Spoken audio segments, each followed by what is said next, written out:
Hi, everybody, and welcome back to my channel. We are here for part 2 with recruitment, Oliver Parks. We have Tom and Rajan here today with us. If you have not yet watched part 1, I'll link it right here. Definitely make sure to watch that. So for today, we have a whole bunch of questions that I have gathered the past months through LinkedIn polls, general questions, and just really research on what do people want to know when working with a recruiter. So we have about 6 questions here. And we would love to be able to answer that for the audience watching today. So I would love to be able to just give a little bit of a recap from part 1. Tom and Rajan, if you wouldn't mind just reintroducing yourselves a little bit more about Oliver Parks. And maybe this time even a fun fact. Oh, fun facts. Well, yeah, I'm Rajan Khan. I am an associate at Oliver Parks. I started as an analyst back in July, and I work under Tom within Salesforce in the US market. In terms of fun facts, I can't you put me on the spot there. Okay, it's fine. Yeah, again, my name's Tom. Worked in recruitment for a good number of years now, and yeah, worked at Oliver Parks since day one. So there's a fun fact for you. Okay, I'll take that one. Perfect. Well, both, thank you again so much for being here. We're really excited to have you. So let's go ahead and jump into questions. The first one that we have here is, if a professional would like to work in an industry, let's say Salesforce, how should they go about applying or reaching out to a recruiter?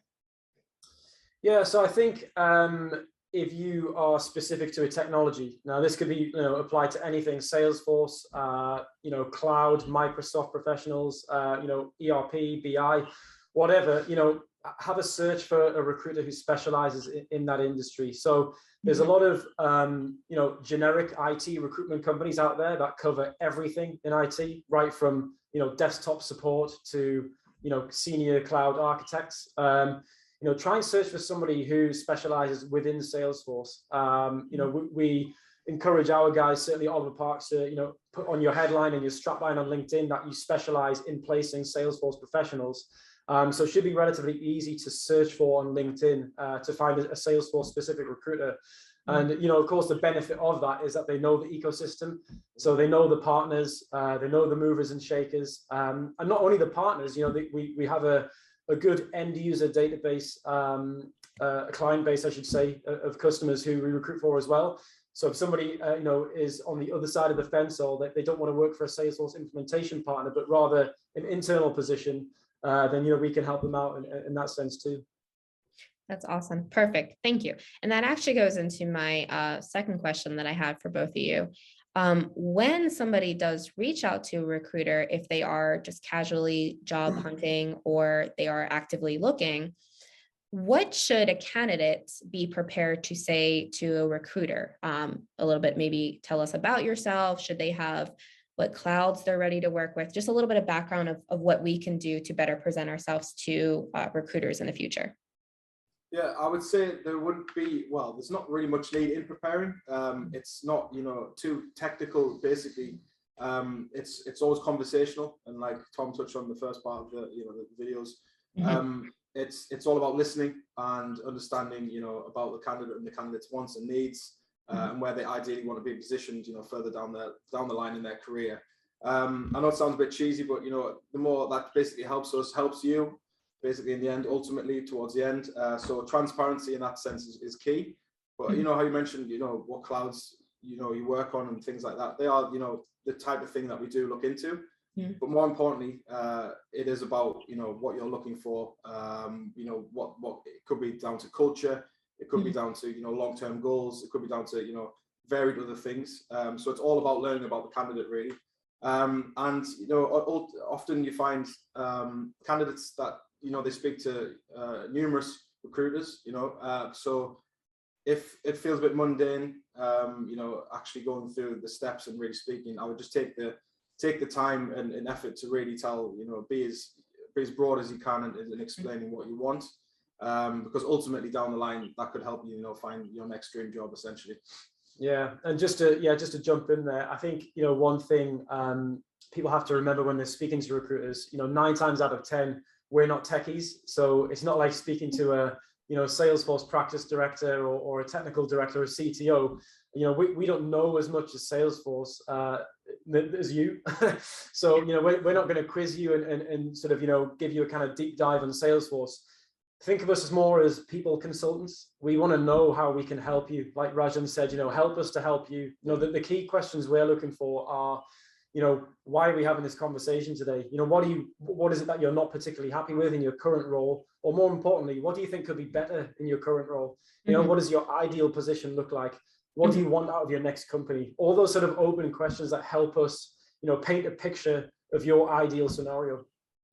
Yeah, that's great. And again, you made me think of something else, but a recent question I got was for people who are maybe not interested in a job right now, but they like what you sent in the company, but again, they're not looking to move. If they are in the future and they still want to be able to keep the relationship open with the recruiter, how can they do that? Because I've talked to this person who asked that specific question, and they feel like sometimes maybe 2-3 months after not speaking to that person, and it was like a one-time encounter, like how can I approach that person again? What would you say to having that relationship continually be there for that person, and then being able to feel comfortable enough reaching out in the future? Yeah, don't worry about it is the biggest bit of advice. Connect, especially if you're a Salesforce professional and you're connected to a Salesforce recruiter who you've had a good, real good rapport with, like, yourself and Rajan, connect with them, get their contact details stored on your phone, on your cell. And don't hesitate, but if you're working with a recruiter in a specific industry, and that recruiter is worth their salt, they'll want to speak to you at any given point. We're always open to having a conversation. I'm always telling, the guys who work here, no conversation is a bad conversation. If somebody's even just keeping an open mind, they just want to chat about the market, they want to know what the salary levels are looking like right now.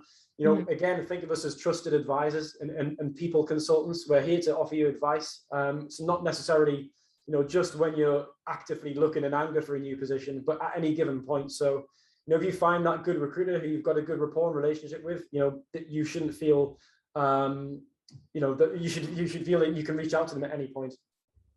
Yeah. And think that's a good point. I think there's different levels of comfortability that people can have, but I think definitely making sure that if you like what you see from the recruiter's profile and the interaction was positive, like Tom, you just said, keep their information on file. And if you want to take it a step further, really, LinkedIn is designed to make connections, whether they go somewhere, whether it's just meeting somebody cool. Keeping that active is great. I have recruiters where I can get suggestions from, or they say, hey, do you know somebody that is good fit for this position? It's just like any other connection. Definitely. Thank you, Tom, for that. But just keep that relationship going, or keep that information on file. So another question that received was, does it matter how early or late we respond to a recruiter in mail? No. No, not at all. I mean, obviously, if you're you judge it on how much you're kind of looking in anger, I call it, how seriously you're looking for a new position. If you're just keeping an open mind and you're maybe not necessarily that interested, then that's fine. Just carry on with your normal day and get back to us whenever you want. As we just touched on there, we're always happy to have a conversation. But yeah, it doesn't really matter as long as if you are urgently seeking a position, I would obviously say get back sooner rather than later, just to help yourself more than anything. The market is, as Megan, it's we had you in a few processes at once. It's crazy. Everyone, there is not a job shortage at the moment. Let me make that very clear. Most Salesforce partners are hiring. What there is a talent pool shortage. So yeah, I think if you are looking, I'd advise getting back sooner rather than later, but it doesn't matter because a good recruiter will always be on the other end of the phone. Yeah, I agree with you. There was no job shortage. So again, for people that are watching, if you are interested in it and actively just hearing out what is out there, definitely reach out to both Tom and Rajan and just Oliver Parks in general. So another question I had for you was, over time, have you seen a change of employers seeking additional qualifications for candidates or certifications over the other? Yeah, I think, well, two things I've noticed since the pandemic, actually. I think Field Service Lightning and Salesforce Health Cloud in particular have really come into their own. But that's, that's generally just from the pandemic. But no, I think across the board, it's booming. Whether it be Sales Cloud, Service Cloud, Marketing Cloud, Commerce Cloud is massive at the moment. Obviously, with everything shutting down through the pandemic, there's never been a better time for e-commerce to go to the forefront. Even with a lot of brick and mortar stores shutting down, companies need websites to sell through now. So Salesforce Commerce Cloud, or Demandware as it used to be called before the acquisition, is a real big hot technology at the moment.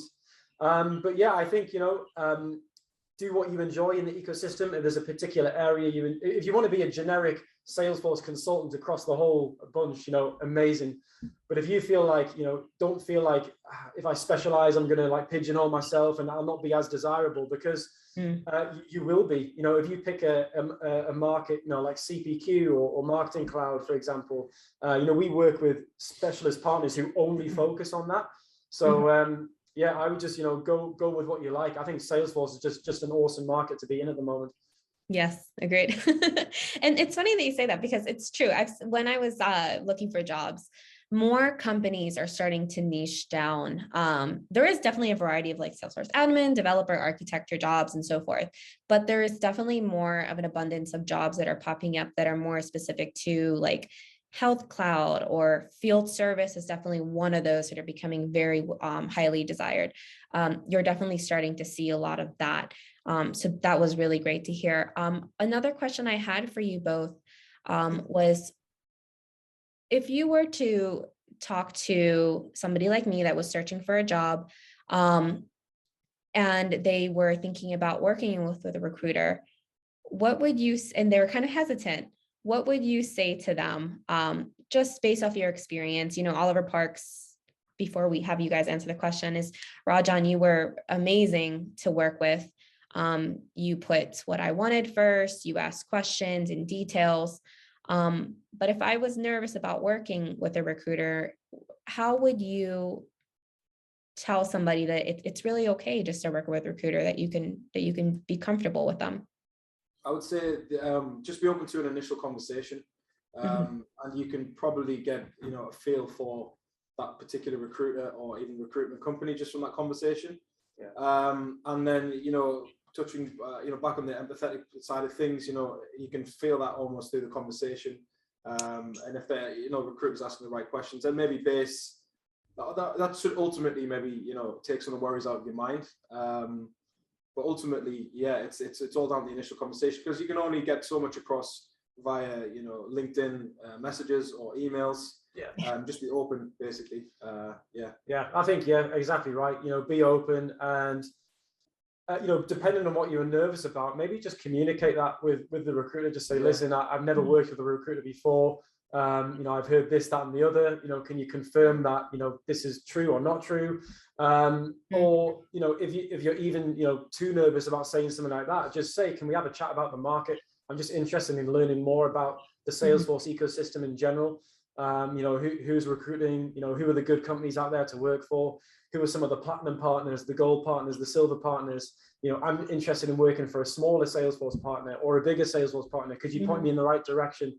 Just kind of ease your way into that, conversation, rather than saying, if you're nervous about having the full kind of recruiter call, which there's nothing to be nervous about, by the way. Maybe just ease yourself in that way. Yeah, that's terrific advice, actually. I think sometimes, and I will say this based off experience, a lot of people that I worked with, is that sometimes we come into the Salesforce, what we call Ohana, and we see a lot of the path that needs to be done, particularly before, studying for the exam, passing the exam. But what happens after that?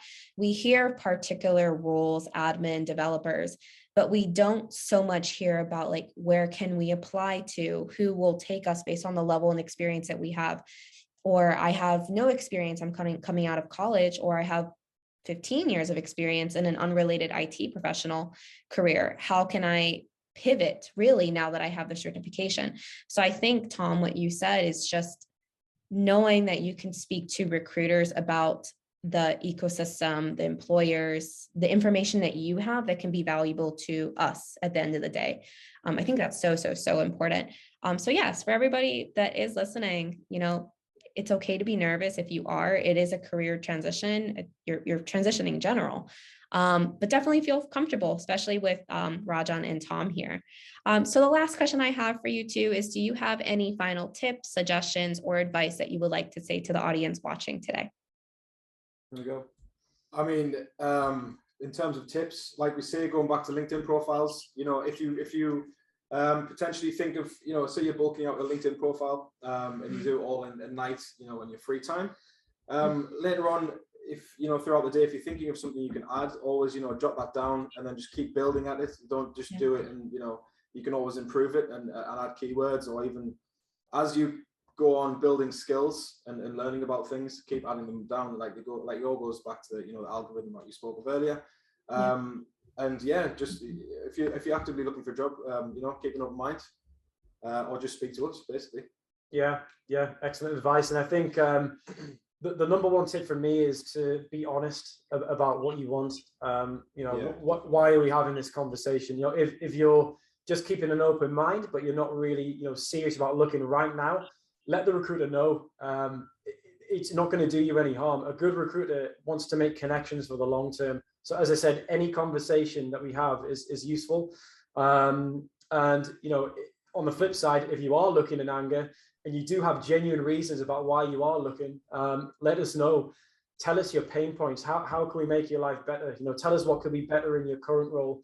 Tell us what your ideal role looks like. Tell us what sort of sparring partners you want. What certifications you're looking for down the line. Do you want a company who's going to really invest in you heavily on the certification side, for example? And yeah, I think, just, go in with an open mind. Don't be nervous. There's nothing to be nervous about. And yeah, we're here to help at any point. Thank you both. And Tom, you said something really important. It's that when you are looking for a job, over experience when I was applying, and Rajan, I think this was really because of you asking so many specific questions, what type of company are you looking for? And before, it used to just be like, oh, I want somebody who meets these benefits. And I think it was like one more other qualification. But when you really ask those in-depth questions, like, are you looking for a company that can help you grow with certifications? That was a new point that I would actually bring to recruiters moving forward. And that helped them to be able to say, well, this company and this company would help you in that instance. So thank you so much, Tom, for mentioning that. And really, thank you both for this amazing opportunity to talk to you and be able to help the audience that need help in finding a job. So really loved having you both here. So everybody watching, make sure to definitely watch part 1, which again is right here. You can find Rajan and Tom's LinkedIn below, and then also more information to Oliver Parks. They are more than happy to speak with you. I loved my time with Rajan, and everybody, I will see you in the next episode. Thank you. Thanks, guys. Bye. Bye.